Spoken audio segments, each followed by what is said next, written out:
Funding for this program is provided by... Additional funding provided by...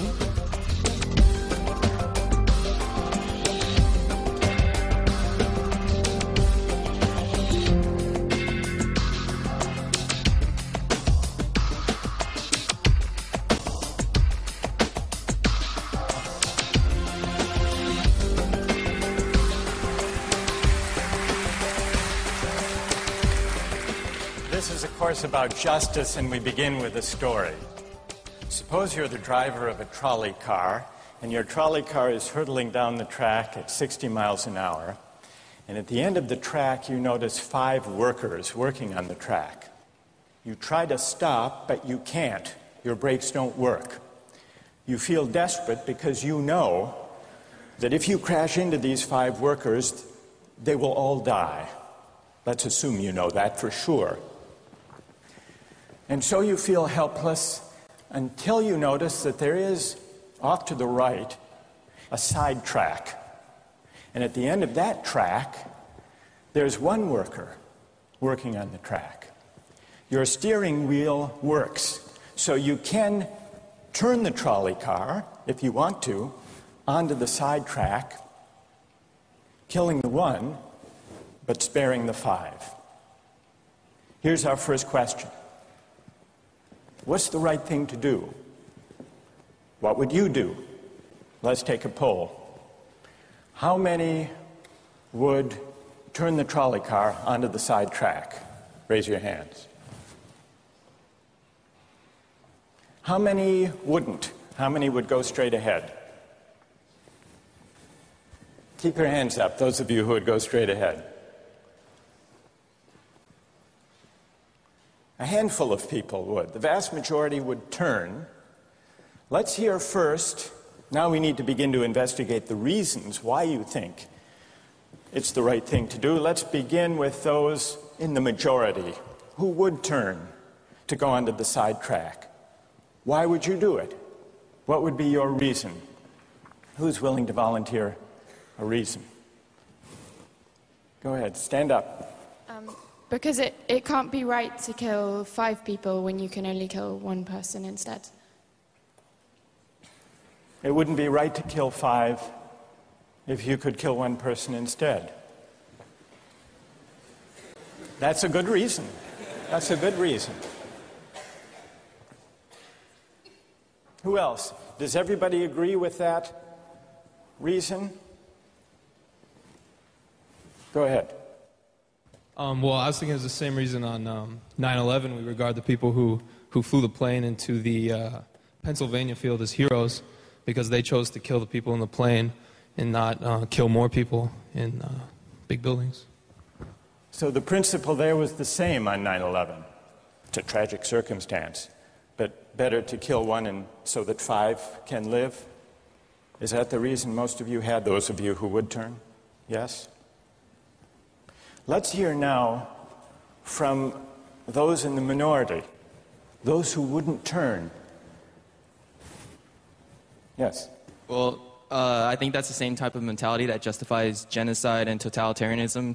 In order to save one type of race, you wipe out the other. So what would you do in this case? You would, to avoid the horrors of genocide, you would crash into the 5 and kill them? Presumably, yes. You? Yeah. Okay, who else? That's a brave answer. Thank you. Let's consider another trolley car case and see whether those of you in the majority want to adhere to the principle, better that 1 should die so that 5 should live. This time you're not the driver of the trolley car, you're an onlooker. You're standing on a bridge overlooking a trolley car track. And down the track comes a trolley car. At the end of the track are 5 workers. The brakes don't work. The trolley car is about to careen into the 5 and kill them. And now, you're not the driver. You really feel helpless until you notice Standing next to you, leaning over the bridge, is a very fat man. And you could give him a shove. He would fall over the bridge, onto the track, right in the way of the trolley car. He would die, but he would spare the 5. Now, how many would push the fat man over the bridge? Raise your hand. How many wouldn't? Most people wouldn't. Here's the obvious question. What became of the principle? Better to save 5 lives even if it means sacrificing 1. What became of the principle that almost everyone endorsed in the first case? I need to hear from someone who was in the majority in both cases. How do you explain the difference between the two? Yes?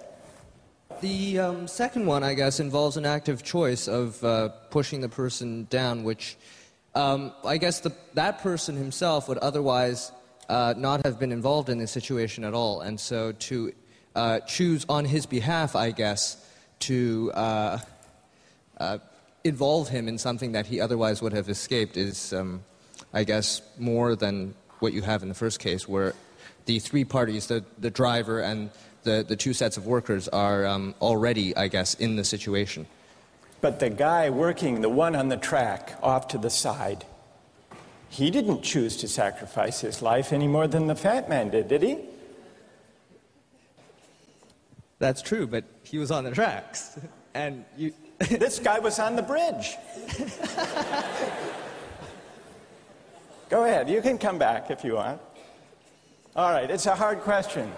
All right, you did well. You did very well. It's a hard question. Who else can find a way of reconciling the reaction of the majority in these 2 cases? Yes?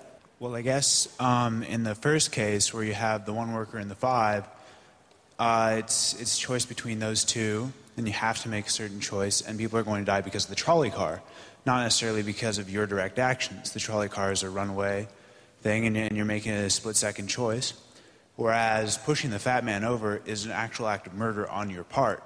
You have control over that, whereas you may not have control over the trolley car. So I think it's a slightly different situation. All right, who has a reply? No, that's good. Who has a way?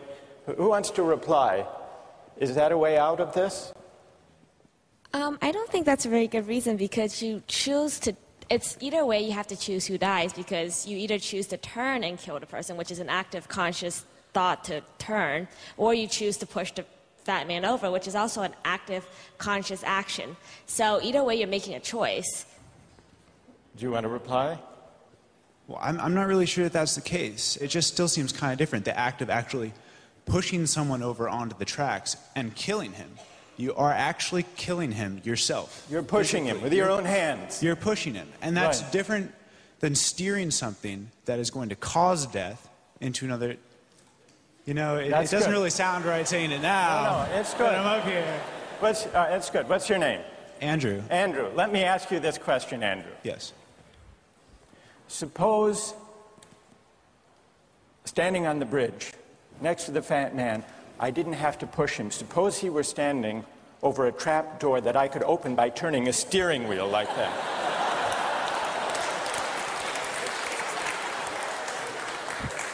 Would you turn? For some reason, that still just seems more wrong. Right? I mean, maybe if you accidentally, like, leaned into the steering wheel or something like that. But, or say that the car is hurtling towards a switch that will drop the trap.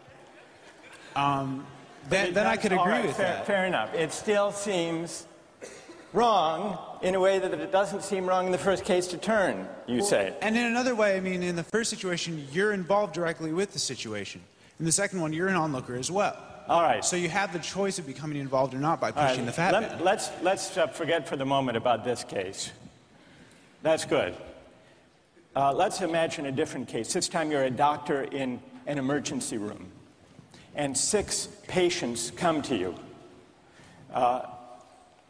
They've been in a terrible trolley car wreck. 5 of them sustained moderate injuries. 1 is severely injured. You could spend all day caring for the 1 severely injured victim, but in that time the 5 would die. Or you could look after the 5, restore them to health, but during that time the 1 severely injured person would die. How many would save the 5? Now is the doctor. How many would save the 1? Very few people. Just a handful of people. Same reason, I assume. 1 life versus 5? Now consider another doctor case. This time you're a transplant surgeon, and you have 5 patients, each in desperate need of an organ transplant in order to survive. 1 needs a heart, 1 a lung, 1 a kidney, 1 a liver, and the 5th, a pancreas. And you have no organ donors. You are about to see them die. And then it occurs to you that in the next room, there's a healthy guy who came in for a checkup. And he's... You like that? And he's taking a nap. You could go in very quietly, yank out the 5 organs, that person would die, but you could save the 5. How many would do it? Anyone? How many? Put your hands up if you would do it.